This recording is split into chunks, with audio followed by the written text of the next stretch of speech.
Despierta Valencia, con José Forés Romero. Los focos se dirigen hacia ellos con una potencia inusitada. Una sentencia del Tribunal de Luxemburgo, hace 2 años, ergo de la Unión Europea, de la Comisión, como quieran catalogarlo, puede que haya cambiado su vida. Hizo que nos fijáramos un poquito más en ese colectivo. Hablamos de los estibadores. Odiados e incomprendidos a partes iguales. Yo no sé si más de lo primero que de lo segundo, más odiados que incomprendidos. Y es que, entre otras cosas, esa sentencia de 2014 considera que el sistema de estiba español es contrario a la normativa comunitaria. Óscar Martínez Rafajea, presidente del Comité de Empresa de Sebasa SAGEP, secretario, buenos días, bienvenidos. Hola, buenos días. A Rafa le voy a dar con mayor calidez la bienvenida porque acaba de terminar de currar hace nada. Buenos días. Pero bueno, es la obligación que tienen ustedes de dar explicaciones. ¿Por qué hay tanta inquina hacia su colectivo? Cuando se habla de los estibadores, y en esta mesa más todavía, y en todas, se dice, mafiosos, que sois unos mafiosos. No sé, de origen siciliano no son, damos fe. Pero ¿por qué tanta inquina? ¿Por qué hasta catalogarlos a ustedes de mafiosos? Bueno, nosotros al final cuando salimos en escena, cuando estamos en algún tipo de negociación, siempre estamos sometidos a campañas de desprestigio mediáticamente, ¿no? Nosotros somos personas normales, no somos mafiosos. Además, tenemos una buena relación con la sociedad, por lo menos con la sociedad que nos rodea. Se nos criminaliza por tener unas condiciones de trabajo dignas, se nos criminaliza por tener un salario digno, un salario que además está pactado con las empresas privadas, y nosotros hay que dejar claro que también somos trabajadores privados. Y bueno, al final yo creo que tenemos una buena relación, por lo menos con la sociedad que nos rodea. Somos un colectivo que estamos bastante comprometidos con nuestro trabajo. Y que estamos bastante comprometidos entre nosotros mismos como colectivos, y luego también somos un colectivo muy comprometido con la sociedad. Tenemos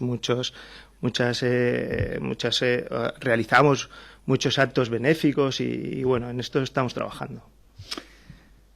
Descartado que son de origen siciliano, bueno, dicen que es también, pues, ya no tanta como mafiosos, pero sí que prácticas que están en la delgada línea roja, que ahora vamos a hablar de ellas. Vale. De entrada, por la actualidad, el presidente de la Autoridad Portuaria, desde el viernes, usted creo que estuvo en ese consejo, sí, ¿no?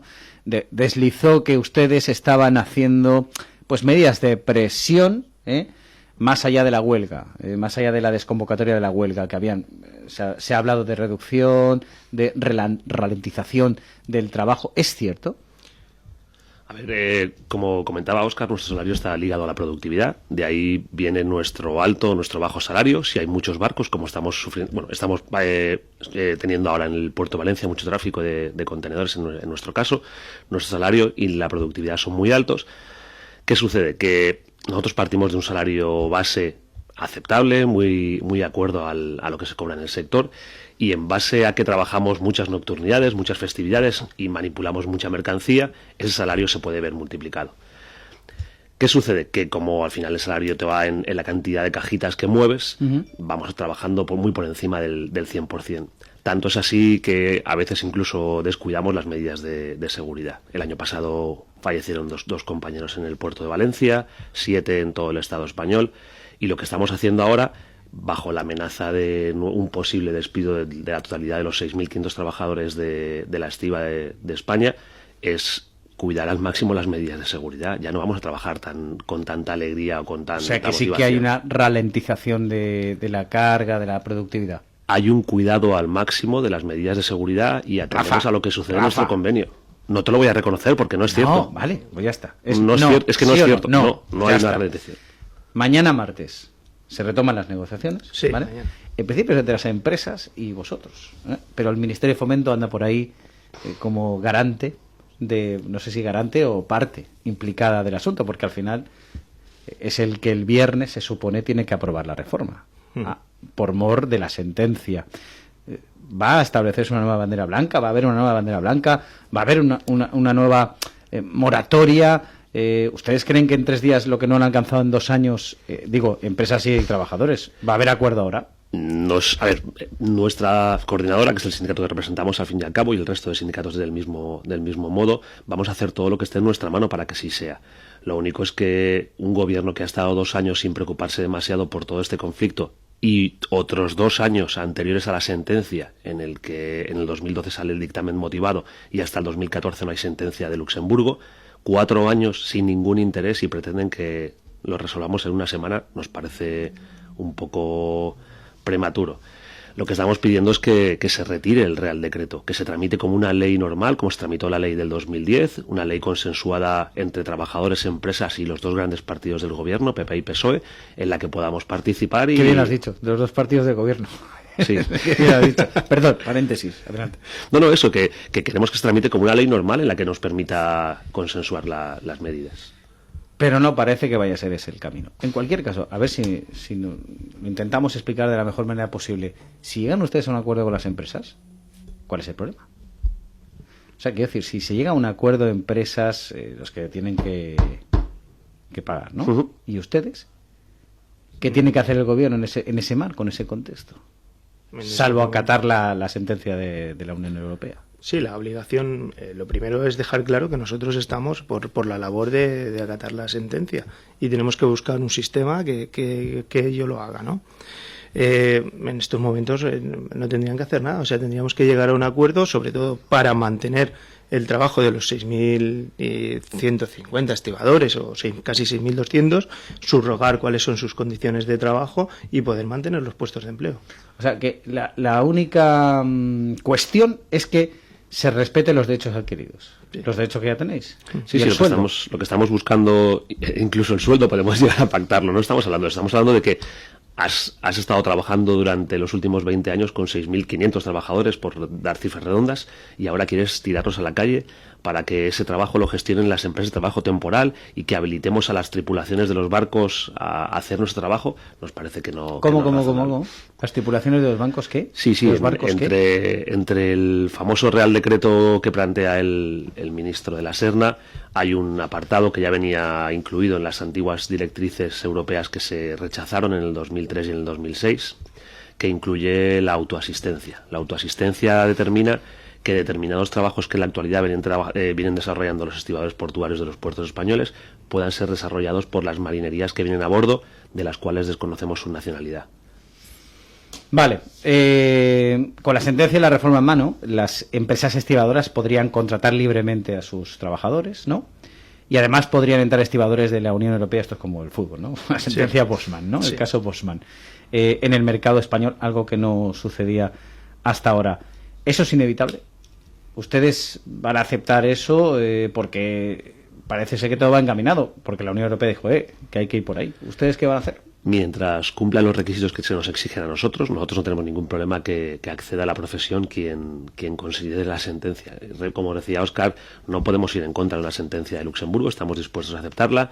Lo único es que estamos defendiendo que el gobierno quiere aprovechar esta sentencia para ir bastante más allá de lo que dice la sentencia. ¿Y hasta dónde llegan ustedes? Es decir, en una negociación van a tener que ceder todas las partes, ¿no? ¿Hasta qué punto ustedes estarían dispuestos a decir, bueno, pues hasta aquí llegamos, o hasta aquí no, hasta aquí está la delgada línea roja? ¿Cuál es ese punto? Bueno, nosotros, como te hemos comentado antes, llevábamos 2 años negociando un modelo, que en el modelo estábamos de acuerdo con la parte de la patronal. Incluso llegamos a hablar de regularizar con un 5º acuerdo marco, y en esa parte de la negociación es de donde nosotros nos quedamos. O sea, realmente queda por determinar cuál es el peaje que nosotros tenemos que pagar. Porque hasta ahora, corríjame si me equivoco, la actividad se canaliza a través de las denominadas sociedades de gestión de trabajadores portuarios, que son las que tienen contratadas a todos los estibadores, y corríjame si me equivoco, ahora la estiba es la única que no está abierta a libertad de contratación, ¿no?, en este país. Se tiene que articular a través de la SAGEP, ¿correcto? Vale. Sí, pero perdón. Por favor. No, expliquemos qué es una SAGEP. Esto, al final, han cambiado de nombres durante los últimos 10, 15 años, pero al final imagínate que la actividad en el puerto no es una fábrica, los barcos van y vienen cuando ellos consideran, dan una circulación, dan unas rotaciones, y la actividad no es lineal. Entonces, el trabajo es muy especializado, y las mismas empresas estibadoras, que son las que tienen las grúas que vemos todos desde el skyline de Valencia, ¿no?, se agrupan en esta SAGEP para compartir los gastos de formación nuestros, de ese personal especializado. Y cuando la actividad baja en alguna de las empresas, que una posible subida de trabajo en otra de las empresas equilibre esa falta de actividad. Y al final el negocio, o sea, nosotros le hemos dado 1000 vueltas y creemos que es la forma de proceder ideal. Que luego sea cuestionable el acceso a la profesión, que le demos más calidad a la formación, que los requisitos sean mayores, eso no es cuestionable. problema.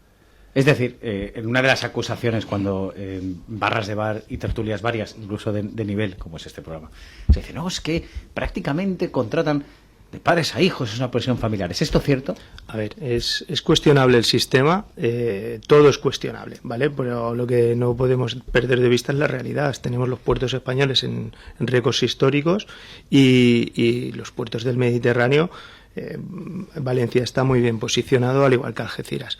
En la relación de lo que preguntabas, ¿no? De padres a hijos, ¿no? Algo que nos han puesto ahí encima de la mesa y lo están utilizando para desprestigiar la estiba. Mira, para ser estibador no es un requisito ser hijo, ¿vale? De hecho, yo cuando me presenté, yo soy hijo de estibador. Rafa no es hijo de estibador. Yo cuando me presenté a la convocatoria, yo suspendí 2 veces. Y por ser hijo no tienes un punto. Sí que es verdad que tú estás en un núcleo familiar en la que si tu padre está en un buen trabajo, tiene unas buenas condiciones y quiere unas buenas condiciones para su hijo, pues tú te prepares para ser estibador, ¿no? Para poder reunir esos requisitos. De todas formas, todo esto lo mejor es contrastarlo con datos, ¿vale? Por ejemplo, en el puerto de Valencia. En el puerto de Valencia, en el año 98, había un censo de trabajadores de 350 o casi 400 trabajadores. Todos estibadores, ¿vale? En el año 2015 tenemos una plantilla de 1.500. De los que había del año 98, toda esta gente ya se ha jubilado por el tiempo. Yo creo que, bueno, no damos para tener tantos hijos y que todos sean hijos de estibador, ¿vale? O sea, tenemos... hay negáis estas acusaciones. Sí. Además, hoy nos escandalizamos cuando estamos en un país que, por ejemplo, vas a un colegio concertado que está subvencionado con fondos públicos y tienes una casilla que te pone si tu padre ha estudiado ahí, eso te supone un punto. Pero vamos, no es en el caso de los estibadores. El tema es que trabajador de esta empresa, de cualquier empresa con un trabajo digno, no puede meter a sus hijos y lo mete. Lo único es que no olvidemos que deberíamos escandalizarnos si esto sucediese en un empleo público, pero en una empresa privada, al final las condiciones se pactan entre empresas y trabajadores. Y el resultado es que tanto hay hijos de estibadores en las plantillas de las sociedades de estiba, como hay hijos de empresarios, como es mi caso, que en el año 2000 pasaba por allí, acabé mi carrera de psicología y aprobé la plaza para ingresar. No atisbo cierta autocrítica por parte de ustedes. ¿Hay algo que hayan articulado mal en este itinerario, en esas negociaciones, en cómo funciona, por ejemplo? También se critica, yo no sé si esto, según datos que uno ha podido comprobar, que las mujeres no tienen mucho acceso al mercado de los... No, yo pregunto, ¿vale? ¿Es cierto eso también? No, eso para nada es cierto. De hecho, en el puerto de Valencia tendremos casi un censo de 300 mujeres en las cuales tenemos un plan de igualdad muy trabajado. Realizan todo tipo de funciones, menos una muy específica que tiene un apartado de carga física muy, muy importante. Y en Valencia una mujer puede desarrollar su trabajo. Además, hemos tenido planes de igualdad, hemos tenido planes de conciliación familiar para poder integrarlas completamente. Y vamos, por lo menos por lo que me corresponde a mí como puerto de Valencia, no ha habido ningún problema. Y en el sentido de algo de autocrítica, porque cuesta, porque a veces pero yo entiendo que cuesta. Lo que pasa es que al final en este sector yo creo que es todo compartido. Yo envidio el sistema francés, por ejemplo. Quizás ahora en el 2012 es cuando 2014 se nos apretan un poco las tuercas en cuanto a los requisitos de acceso a la profesión, ¿no? Se pide un nivel de estudios más elevado. Eso, bajo mi punto de vista, debería haberse hecho en el año 2000, donde las plantillas pasan de ser 350 estibadores, como decía Óscar, a 1.500, y le habríamos dado más prestigio a la profesión. Eso sucedió en Francia en el año 98-2000. y quizás nosotros hemos sido partícipes de intentar mantener ese nivel bajo de requisitos a la profesión. Pero bueno, eso está corregido y nuestra función ahora y nuestros esfuerzos está en que la gente que accede a la profesión, sea familiar nuestro o no, mantenga esos requisitos, porque al final los beneficiarios de esto va a ser el servicio y la calidad del servicio que prestamos. Se ataca también vuestro sueldo, eso es algo que mucha gente no... Bueno, yo entiendo que llegue a la calle, ¿no? ¿Qué tío, los mafiosos que ganan tanto, ¿no? Bueno, nadie se escandaliza de que un director general de un banco gane 300.000 euros y no dé ni un crédito a una empresa, ¿eh? Pero, insisto, yo creo que eso no creo que sea, pero se saca a colación por aquello de tiraros mierda de encima, y eso es así. Pero ¿hasta qué punto estaríais dispuestos en la negociación a rebajaros esa cantidad económica que va como todo, ¿no? Fluctúa entre los 60 y 70.000 euros de media, más o menos? Sí, más o menos. ¿Hasta qué punto podríais o consideráis que, como tenéis unos derechos adquiridos, bueno, lo primero no es cuestión de rebajar el sueldo? Lo primero que hay que dejar claro es que nosotros somos trabajadores de empresas privadas, ¿vale? Y nuestro salario es un salario pactado, ¿vale? Hay que dejar claro también que nuestro salario viene en función de la productividad. O sea, nosotros tenemos una parte baja de salario base, ¿vale? Que suele rondar en media el 20%, y luego todo lo demás viene en función de lo que producimos. O sea, tanto producimos, tanto beneficio generamos a la empresa, tanto cobramos nosotros. Por dejarlo claro, y repito que somos trabajadores de empresa privada, o sea que aquí no hay ni un solo euro de dinero público. A partir de ahí, como tú bien has dicho, esto es una negociación, todo vendrá en función de la negociación. ¿Hasta dónde podemos llegar? Pues en función de la negociación, cómo vaya. O sea, dos cositas. Una, que yo gane más o menos dinero va a repercutir en que el empresario tenga más o menos beneficios, no va a repercutir en la sociedad que nos rodea ni en el precio del transporte de las mercancías, que ya hay estudios que certifican que eso no es así. Y segundo, yendo justo a la pregunta que nos hacías, nuestra única línea roja en esta negociación es la subrogación de los empleos. Todo lo demás estamos dispuestos a negociarlo. Nuestra única línea es esa, mantener el trabajo que venimos desempeñando durante los últimos años. Y entonces, esas negociaciones que van a arrancar mañana, yo creo que sí, esos planteamientos que están ustedes haciendo aquí con los empresarios, que también entiendo los empresarios, de querer ganar más y más, tener más márgenes, ¿no? Es la realidad, es la pura vida. Bueno, no me parece que suene mal, no me parece que sea tan complicado. Sí, lo que pasa es que se van a quitar la careta finalmente los empresarios y el gobierno. Al final lo que quieren es hacer desaparecer este sindicato tan potente que tenemos para defender nuestros derechos y dejar nuestro trabajo en manos de empresas de té para que sus empresas sean más atractivas. Pero no tiene usted la sartén por el mango. Quiero decir, a ver, no es comparable con los controladores aéreos, con la que liaron, ¿vale? Y como había un tío muy guapo, pues también la lió más todavía. Eso es así, ¿eh? Eso es así. Es que eso es así. También se hablaba de esa profesión privilegiada. También se hablaba de los altos sueldos. También, otra vez por ahí, fueron las estrategias de los que... El esquema es el mismo, desprestigiar al trabajador para justificar. Pero al final presionaron y llegaron a un acuerdo. Ustedes también tienen la sartén por el mango, ¿no? En ese sentido. Ustedes pueden llegar a presionar en ese sentido, porque si se van a la huelga, se paraliza la actividad comercial, y ya se ha visto que en el pasado ejercicio el puerto de Valencia se resintió cuando los estibadores... Al final somos consecuentes y somos conscientes de la repercusión de nuestros paros. Nuestro objetivo, como lo ha sido siempre durante los últimos 20 años, es llegar a negociaciones sin tener que hacer uso de estas medidas legales, que es el ejercer el derecho a huelga. Y así nuestro historial nos lo certifica, ¿no? Que las últimas huelgas fueron en el 2006 y ha habido conflictos en medio, pero ningún conflicto relevante. En el puerto de Valencia es donde más fuerza tienen ustedes, porque es el que más incidencia tiene siempre.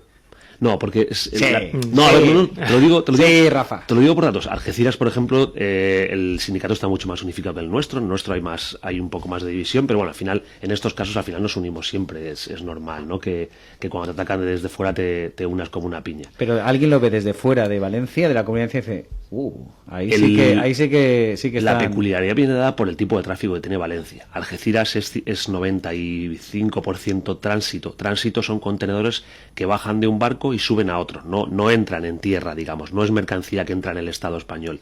Valencia es alrededor de un 50-50. Entonces tenemos tanto ese tráfico de transbordo, que es muy sensible a cualquiera de las medidas que podamos adoptar o a los altos precios, como lo que es la import-export, que digamos que es un tránsito más, o sea, un tráfico de contenedores que es más fijo a tu puerto. Y por eso mismo esta peculiaridad es la que hace que Valencia sea un puerto tan importante. ¿Qué pasa? Que si fuésemos tan caros como está diciendo el ministro, tan poco productivos, ese tráfico de tránsito se iría a Marruecos, se iría a Argel, se iría a Portugal y no vendría ni a Valencia ni a Algeciras, porque ese es el termómetro que tenemos para medir si estamos a tiro, digamos, de las empresas para trabajar o no. ¿Y son tan fuertes ustedes como para hacer asambleas y paralizar el puerto? ¿Eso es una forma de presionar también? Es una forma de informar al colectivo. No, mira, eso es un derecho. No, yo pregunto. Ustedes hacen asamblea, voy a recordar, ¿vale? Nosotros... Una asamblea informativa que hace que se paralice la actividad. Una hora. Sí, nosotros paralizamos 1 hora o 2 horas, ¿no? Porque al final es nuestro derecho adquirido y tenemos que ejercer nuestro derecho para poder informar a todos los trabajadores. Al final estamos hablando de un colectivo de 1.500 personas. De todas formas, nosotros nunca hacemos nada que no esté dentro de la legalidad, porque también se nos estaba achacando de salvajes, de tal. Nosotros todo lo que hagamos y todo lo que hacemos está dentro de la legalidad, o sea que no vamos a hacer nada que sea ilegal. Y fuera de que tengan razón ustedes o no, joder, eso de que les llamen mafiosos, salvajes y tal, como sigue, porque me parece que se bordea, ¿no?, la línea a veces.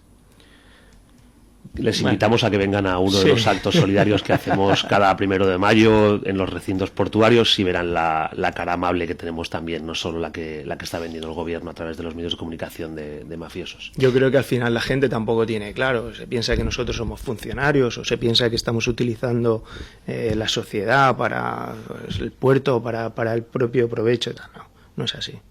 Nosotros cuando vamos informando, cuando la gente se acerca a nosotros, le explicamos cuál es la realidad de nuestros convenios, cuál es la realidad de nuestros salarios, cuál es la realidad de nuestro compromiso social dentro del colectivo y con la sociedad alrededor del puerto, pues entonces ya empatizan más con nosotros. ¿Y el viernes qué? ¿Habrá Consejo de Ministros Real Decreto? Hagamos un poquito de estiva ficción. Sí. ¿Ustedes qué piensan? Nuestro deseo sería que no fuese así. Estamos dispuestos a, como te decía antes, a ceder en todo lo necesario, menos el mantenimiento de lo que son nuestros puestos de trabajo.